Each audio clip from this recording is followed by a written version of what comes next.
अस्सलाम वालेकुम स्टूडेंट्स। तो आज हम अपना फिफ्थ लेक्चर स्टार्ट करने जा रहे हैं। टाइप्स ऑफ फाइल हम लोग पिछले लेक्चर में डिस्कस कर रहे थे कि फाइल की कितनी टाइप्स होती हैं। तो पिछले लेक्चर में हमने फाइल की दो टाइप्स डिस्कस की थी, from usage point of view और from functional point of view. आगे पढ़ने से पहले हम अपना पिछला लेक्चर एक दफ़ा रिवाइज करेंगे।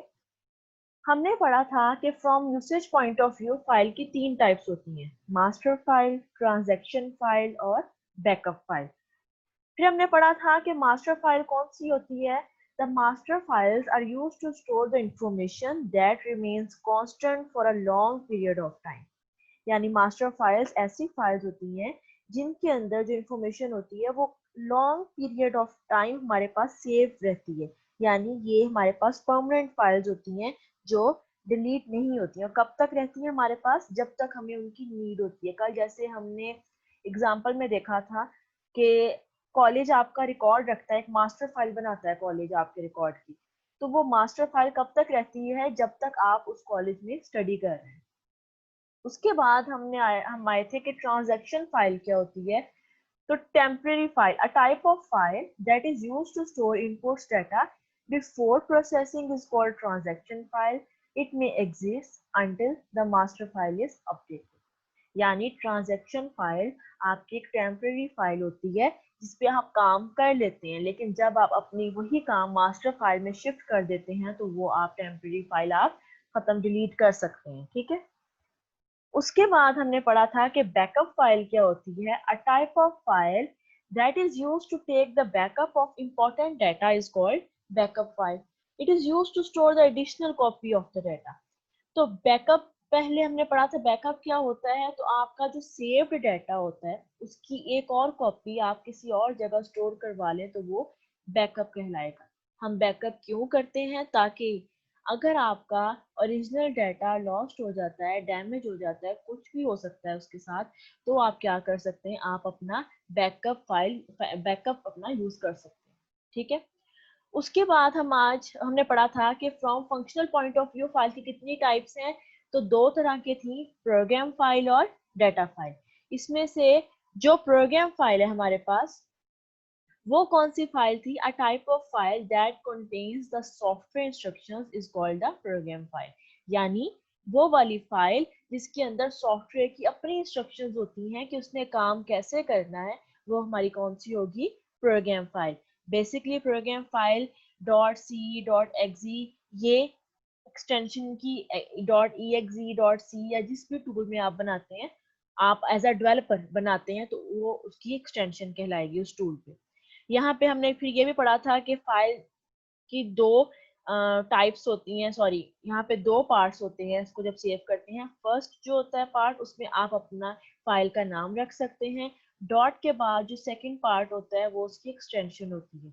एक्सटेंशन क्या होती है? ये हमें ये बताती है कि आपने अपना ये वाला प्रोग्राम किस सॉफ्टवेयर में बनाया हुआ है। क्लियर? उसके बाद डाटा फाइल क्या होती है? जो सॉफ्टवेयर में हम लोग फाइल क्रिएट करते हैं, जैसे हमने अपनी सीवी बना ली है, हमने अपने नोट्स बनाए हैं, स्प्रेडशीट पे आपने अपना डाटा एंटर किया, आपने कैलकुलेशंस कर रहे हैं, तो ये कौन सी फाइल होगी? आपकी डाटा फाइल। अच्छा जी, आज हम अपना लेक्चर 5 स्टार्ट करते हैं जिसमें हमने फाइल की तीसरी टाइप पढ़नी है, from storage point of view. ठीक है। स्टोरेज पॉइंट ऑफ व्यू से फाइल की कितनी टाइप्स हैं, तो उसके लिए हमें सबसे पहले पढ़ना होगा कि फाइल ऑर्गेनाइजेशन क्या होती है। फाइल ऑर्गेनाइजेशन मींस कि आप अपने सेकेंडरी स्टोरेज डिवाइस, यानी आपके जो कंप्यूटर में हार्ड डिस्क है, आप उसके ऊपर फाइल्स को कैसे रखते हैं, कैसे उसको अरेंज करते हैं। A technique for physically arranging the records of a file on secondary storage device is called file organisation. यानी आप हार्ड डिस्क के ऊपर उसे किस तरह से अरेंज करते हैं कि जब आप दोबारा रिट्रीव करें फाइल को तो वो आपको आसानी से मिल जाए। The files are organised in the following ways. कौन कौन सी? सिक्वेंशियल फाइल्स, डायरेक्ट और रैंडम फाइल्स और इंडेक्स सिक्वेंशियल फाइल्स। जैसे आपके घर में जो कबर्ड होती है, आप अपने कबर्ड को भी ऑर्गेनाइज करते हैं, उसको भी आप पार्ट्स में डिवाइड करते हैं। ताकि क्यों डिवाइड करते हैं? ताकि आपको पता हो आपने कौन सी चीज कहाँ रखी हुई है। ऐसे ही कंप्यूटर हार्ड डिस्क में फाइल्स को ऑर्गेनाइज करवाता है, ताकि एक अरेंज्ड फॉर्म में रखता है, ताकि दोबारा जब यूजर क्लिक करे उस फाइल को तो वो उसे इजीली रिट्रीव करके ला सके। अच्छा जी, तो हम सबसे पहले पढ़ते हैं कि सीक्वेंशियल फाइल्स कौन सी होती हैं। सबसे पहले सीक्वेंशियल असेस क्या होती है। Sequential means in a sequence, ऐसी फाइल्स जिनमें रिकॉर्ड्स जो है वो सीक्वेंशियल सीक्वेंस में स्टोर हो। The records in sequential file organisation are stored in a sequence. Sequence means एक के बाद एक, ये पहला रिकॉर्ड, फिर दूसरा रिकॉर्ड, फिर तीसरा रिकॉर्ड, फिर चौथा, पांचवा, छठा, सातवां एंड सो ऑन। ठीक है, तो ऐसी फाइल्स जिनमें रिकॉर्ड एक तरतीब के साथ एक सीक्वेंस के साथ स्टोर होते हैं उसे हम क्या कहते हैं, sequential files. A sequence means records are stored one after the other. ठीक है, the records can be retrieved only in the sequence in which they are stored. ठीक है, जैसे आपने फर्स्ट रिकॉर्ड यहाँ पे स्टोर करवाया, सेकंड आपने यहाँ पे, थर्ड यहाँ पे, फोर्थ यहाँ पे। तो जब आपने फोर्थ रिकॉर्ड को असेस करना है, ठीक है, तो आप क्या करेंगे, आप जैसे आपने स्टोर करवाया था चौथी जगह पे है वो, तो आप पहली जगह पे आएंगे, फिर दूसरा, फिर तीसरा और फिर यहाँ पे। ठीक है, यानी सीक्वेंशियल फाइल में क्या होता है, आपको जितने भी प्रीसीडिंग रिकॉर्ड्स यानी पिछले जितने भी रिकॉर्ड्स होते हैं उनसे गो थ्रू होना पड़ता है। आप पहले पे आएंगे, सपोज आपने सिक्स्थ रिकॉर्ड को असेस करना है, लेकिन सिक्स्थ को असेस करने के लिए आप डायरेक्ट सिक्स्थ पे नहीं आ सकते। आप पहले पे आएंगे, फिर दूसरे पे, फिर तीसरे पे, फिर चौथे पे, फिर पांचवें पे, फिर इधर आएंगे। ठीक है, इट मीन्स ये सीक्वेंस के साथ स्टोर है, और जिस सीक्वेंस के साथ आपने इनको रखा हुआ है उसी सीक्वेंस में आप इसको असेस कर सकते हैं। इसका मेन जो डिसएडवांटेज हमें होता है वो ये होता है कि ये बहुत स्लो होती है। स्लो मीन्स कि अगर तो आपने फर्स्ट रिकॉर्ड असेस करना है तो वो इजीली आप यहाँ पे जाएंगे तो आपको असेस हो जाएगा। ठीक है, लेकिन अगर आपने यहाँ से सिक्स रिकॉर्ड के पास जाना है तो क्या करना पड़ेगा, आपको पहले जितने भी रिकॉर्ड्स हैं वो एक एक करके आपको रीड करने पड़ेंगे, उसके बाद आप जाके सिक्स के ऊपर आएंगे। ठीक है, आपको याद होगा जो हमारी टेप कैसेट होती है, पिछले जमाने में हम कैसेट पे गाने सुनते हैं, तो उसकी दो साइड, साइड ए साइड बी। ठीक है, ए साइड में मैक्सिमम मेरे ख्याल से 20 to 25 सॉन्ग्स रिकॉर्ड हो सकते हैं। तो अगर आपने नाइन्थ सॉन्ग पे जाना है तो आप क्या करेंगे, आपको पहले फर्स्ट टू एट आपको फॉरवर्ड करने पड़ते थे। बेशक आपने वो नहीं सुनने, लेकिन आप पहले फर्स्ट को फॉरवर्ड करते थे, फिर सेकंड को, फिर थर्ड को, फोर्थ को एंड सो ऑन, फिर जाके आप नाइन्थ पे आते थे। इसे बोलते हैं सीक्वेंशियल असेस। ठीक है, पहला गाना जल्दी लग जाएगा लेकिन जो लास्ट में होगा उसे देर लगेगी। ठीक है, इसलिए ये स्लो होता है। क्लियर? उसके बाद हम आ जाते हैं डायरेक्ट और रैंडम फाइल्स कौन सी होती हैं। The records in direct file organization are not stored in a particular sequence. ये एक sequence के साथ store नहीं होते। A key value of a record is used to determine the location to store the record. Each record is accessed directly without going through the preceding record. यानी हमें पिछले records की तरफ नहीं जाना पड़ता। हम इसको एक डायग्राम के थ्रू देखते हैं। ये देखिए, यहाँ पे हमने एक डिफरेंस, वाज़ेह डिफरेंस नजर आ रहा है। ये है आपका रैंडम असेस। ठीक है, सपोज आपने अपना कुछ डाटा यहाँ पे रखा, कुछ यहाँ पे सेव करवाया है, कुछ यहाँ पे, कुछ यहाँ पे, कुछ यहाँ पे और कुछ यहाँ पे। सपोज आपने यहाँ पे आना है, इस डाटा को आपने असेस करना है, सॉरी, आपने इस डाटा को असेस करना है, तो आपको क्या करना पड़ेगा, अगर सीक्वेंशियल में होते तो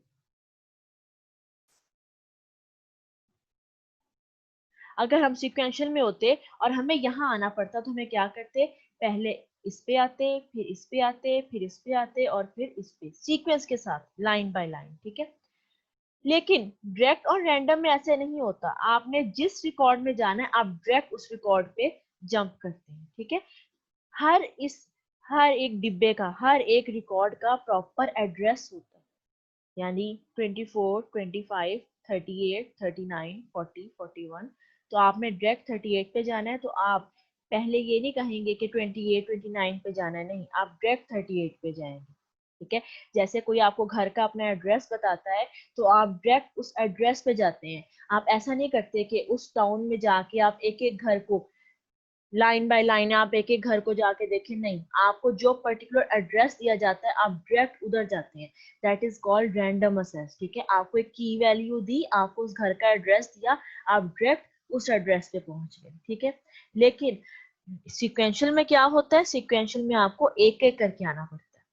अब अगर हम इसकी अगर टेप या कैसेट के इसके सीक्वेंशियल में हमने टेप या कैसेट की एग्जांपल दी थी, अगर मैं रैंडम में देखूं तो जैसे आपकी सीडी होती है, जो रिकॉर्ड्स आप सीडी में स्टोर करवाते हैं, या सॉरी जो आप सॉन्ग सीडी में रिकॉर्ड करवाते हैं, सपोज आपने 30 सॉन्ग्स रिकॉर्ड करवाए, अगर आपने 25th सॉन्ग को क्लिक कर सुनना है तो आप क्या करेंगे, आप ऐसे नहीं करेंगे कि पहले सॉन्ग पे फिर दूसरे पे फिर तीसरे पे, नहीं, आप डायरेक्ट 25th वाला सॉन्ग पे क्लिक करेंगे। ठीक है, तो इसे बोलते हैं डायरेक्ट असेस।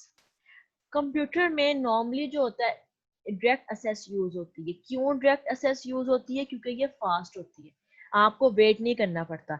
जितना टाइम आपको इधर आने में लगेगा उतना ही टाइम आपको यहाँ से जंप करके इधर आने में लगेगा। ठीक है, यानी आपका टाइम वेस्ट नहीं होता जैसे हमारा इधर हो रहा है कि पहले पे आएंगे, दूसरे पे, तीसरे पे, चौथे पे, फिर जाके हमें अपना रिक्वायर्ड रिजल्ट मिलेगा। नहीं, यहाँ पे क्या होता है, आप डायरेक्ट अपने रिक्वायर्ड रिजल्ट पे जाते हैं। सिर्फ आपको एड्रेस दे दिया जाता है, इसका जिस रिकॉर्ड को असेस करना है उसका प्रॉपर एक एड्रेस दे दिया जाता है, तो आप उसे यूज कर लेते हैं। अच्छा, नेक्स्ट अब हम आते हैं इंडेक्स सीक्वेंशियल फाइल्स क्या होती हैं। ठीक है, इन दोनों का कॉम्बिनेशन होता है। जैसे आप अपनी बुक का एक चैप्टर ओपन करते हैं, आप चैप्टर का first page, second, third, fourth उसको गो थ्रू हो रहे हैं सीक्वेंस के साथ। आपके चैप्टर के 12 to 14 पेजेस हैं, तो आप एक एक करके हर पेज पे आहिस्ता आहिस्ता आप जा रहे हैं, उसको आप रीड कर रहे हैं। ठीक है, लेकिन अगर आपको एक पर्टिकुलर टॉपिक देखना है, इस चैप्टर में से ये वाला पर्टिकुलर टॉपिक है, तो आप क्या करते हैं, चैप्टर के शुरू में एक इंडेक्स होता है कि ये वाला टॉपिक इस पेज पे है, ये वाला टॉपिक इस पेज पे है। आप वहां से टॉपिक नेम पढ़ते हैं, साथ उसका पेज देखते हैं, आप डायरेक्ट उस टॉपिक पे पहुंच जाते हैं। ठीक है, तो इट मींस आप सीक्वेंशियल भी असेस कर सकते हैं और आप रैंडमली भी असेस करें। सीक्वेंशियल मतलब जब आप एक एक करके उसको आगे कर रहे थे, और रैंडम मतलब जब आप पर्टिकुलर टॉपिक पे पहुंच गए।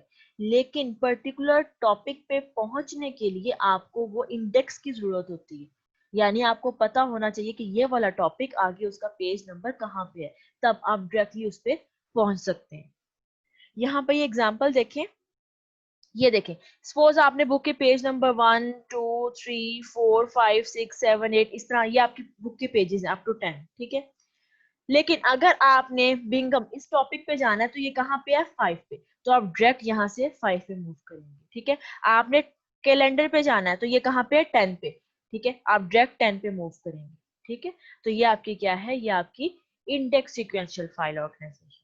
ठीक है, तो बेसिकली हमने आज क्या पढ़ा है कि हमारे फाइल की तीसरी टाइप जो स्टोरेज पॉइंट ऑफ व्यू से है, उसमें हमने तीन चीजें डिस्कस की हैं, सीक्वेंशियल असेस, रैंडम असेस और index sequential assess.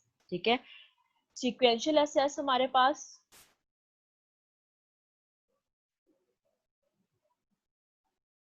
Sequential assess में हमारे पास क्या होता है, सीक्वेंशियल असेस में रिकॉर्ड सीक्वेंस के साथ स्टोर होते हैं। आपने जिस रिकॉर्ड के पास जाना है, आपको पिछले प्रीसीडिंग रिकॉर्ड्स को गो थ्रू होना पड़ेगा उनसे, फिर आप जाके अपने रिक्वायर्ड रिजल्ट पे पहुंचेंगे। ठीक है, स्लो होती है, स्लो क्यों होती है, क्योंकि अगर आप रिकॉर्ड नंबर 1 पे जितना टाइम आपको लग रहा है, आपको उससे ज्यादा टाइम रिकॉर्ड नंबर 6 पे लगेगा, और सपोज अगर रिकॉर्ड नंबर 13 14 है तो आपको उससे भी ज्यादा टाइम लगेगा। ठीक है, जितना रिकॉर्ड्स आप आगे एंटर करते जाएंगे वहां तक जाने के लिए आपको उतना ही टाइम रिक्वायर होगा, इसलिए ये थोड़ी सी स्लो होती है। उसके बाद डायरेक्ट और रैंडम फाइल्स की तरफ हम आए थे, यानी ऐसी फाइल्स जिनको हम डायरेक्टली असेस कर सकते हैं with the help of a की वैल्यू, उनके एड्रेस के साथ। ठीक है, जैसे हमने यहाँ पे देखा था कि सपोज इसका एड्रेस 38 है, तो आप डायरेक्ट 38 पे आएंगे। एग्जाम्पल में हमने देखा था कि अगर आपने किसी के घर जाना है तो आप उसका प्रॉपर एड्रेस आपको पता हो, तो आप बगैर अपना टाइम वेस्ट किए डायरेक्ट उस घर पे पहुंचेंगे, उस एड्रेस पे पहुंचेंगे। ठीक है, लेकिन सीक्वेंशियल में क्या होता है, सीक्वेंशियल में आपको एक एक करके तमाम रिकॉर्ड से गो थ्रू होना पड़ता है, ठीक है। सिक्वेंशियल के मुकाबले में हमारी जो रैंडम फाइल ऑर्गेनाइजेशन है वो ज्यादा फास्ट होती है। क्यों? क्योंकि हमें वेट नहीं करना पड़ता, जितना टाइम यहाँ से असेस होने में लगेगा उतना ही टाइम यहाँ से लगेगा, ठीक है। उसके बाद हमने थर्ड टाइप पढ़ी थी इंडेक्स सीक्वेंशियल फाइल, जिसमें सीक्वेंस भी हो और इंडेक्स भी यूज हो रहा हो। ये हमने इस डायग्राम से देखा था, यहाँ पे ये सीक्वेंस फॉर्म में है, ठीक है। सीक्वेंस और इंडेक्स, अगर आपने पर्टिकुलर एक रिकॉर्ड पे जाना है तो उसका एक इंडेक्स क्रिएट किया होता है, आप डायरेक्ट उस रिकॉर्ड पे जा सकते हैं। आई होप आप लोगों को समझ आ गया होगा। अब नेक्स्ट हम अपना कल डेटाबेस इंशाल्लाह ताला स्टार्ट करेंगे। तब तक के लिए अल्लाह हाफिज।